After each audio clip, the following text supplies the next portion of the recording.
OG cinema గురించి ఓ breaking news చెప్పాలండి మీకు. ఎలా అంటే ఆల్రెడీ కోర్టులో వాదనలు నడుస్తున్నాయి. ఏమని? మీకు నచ్చిన రేటు టిక్కెట్లు ధరలు పెంచేసి అమ్ముకుంటామంటే ఎలాగా? సామాన్యుడు నష్టపోతాడుగా. కాబట్టి అంతా ఎంత కాదు వెయ్యేసి బెనిఫిట్ షోలకి, లేకపోతే 250, 150 ఇలాగా ధరలు అసలు టిక్కెట్ల రేట్ల కన్నా పెంచి అమ్మేసుకుంటామంటే ఎలాగా? అలా కుదరదు కదా.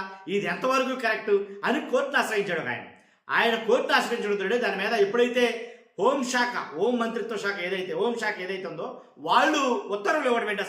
అసలు వాళ్ళకి సినిమాకి సంబంధం ఏంటి అని కొన్ని మాటలైతే అడగడం జరిగింది. దాని మీద వాదనలు జరిగాయి.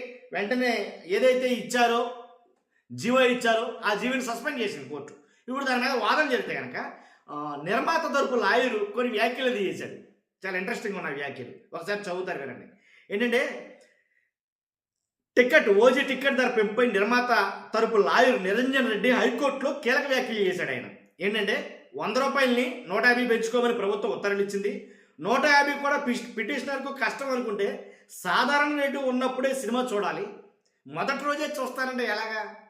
కాబట్టి ఆయన ప్రశ్నించి ఐపీఎల్ టికెట్ అయితే 1500, దిల్జిత్ షో అయితే కనుక ఆ టికెట్ అయితే కనుక 10,000 ఉంటే 200కే రావాలని ఎందుకు రారు, ఎందుకు అనుకుంటారు అనేది అన్నాడు. ఇప్పుడు మేము 1000 పెంచుతున్నామండి, మేము టికెట్ 1000 అన్నాం. 1000 అన్నప్పుడు ఆ 1000 రూపాయలు కొనుక్కుని టికెట్ సినిమా చూడటం ఎందుకు? బాగా తగ్గిన తర్వాత 10 రూపాయల తర్వాత 100 రూపాయలకి సినిమా చూడొచ్చుగా అనేది ఆయన తరపులో ఆయన మాట్లాడాడు.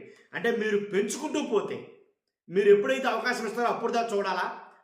అందుకేనా మీరు పెట్టింది థియేటర్లో, అందుకేనా మీరు తీస్తున్న సినిమాలు? అంతే కదా.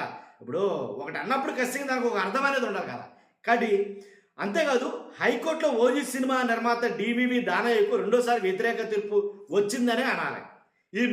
ఈ మూవీ టికెట్ల రేట్లు పెంచుతూ ప్రభుత్వం ఇచ్చిన మెమోను హెచ్సి 2 రోజుల క్రితం రద్దు చేసింది హైకోర్టు.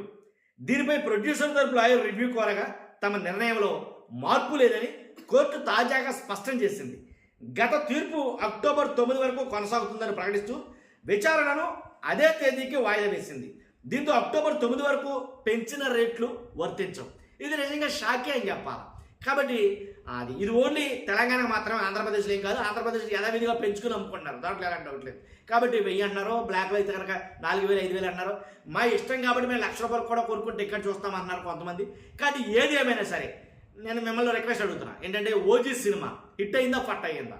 కాబట్టి ఓ పక్క నుంచేమో అభిమానులు ఓచకోత అంటున్నారు, ఓ పక్క నుంచి చూస్తేనేమో థియేటర్లు అన్నీ ఖాళీకి కనబడతాయి, సీట్లు అన్నీ ఖాళీకి కనబడతాయని కొంతమంది మాట్లాడుతున్నారు. ఏదేమైనా ఆ ఫ్లో 1-2 రోజులు ఖచ్చితంగా ఉంటుంది. అభిమానులే చాలా మంది ఉంటారు. కాబట్టి మీ అభిప్రాయం ఖచ్చితంగా కామెంట్ రూపంలో తెలియజేయండి. ఫస్ట్ అయితే లైక్ చేయండి, కొత్తగా మన ఛానల్స్ పక్కాగా సబ్స్క్రైబ్ చేయండి. Thank you very much.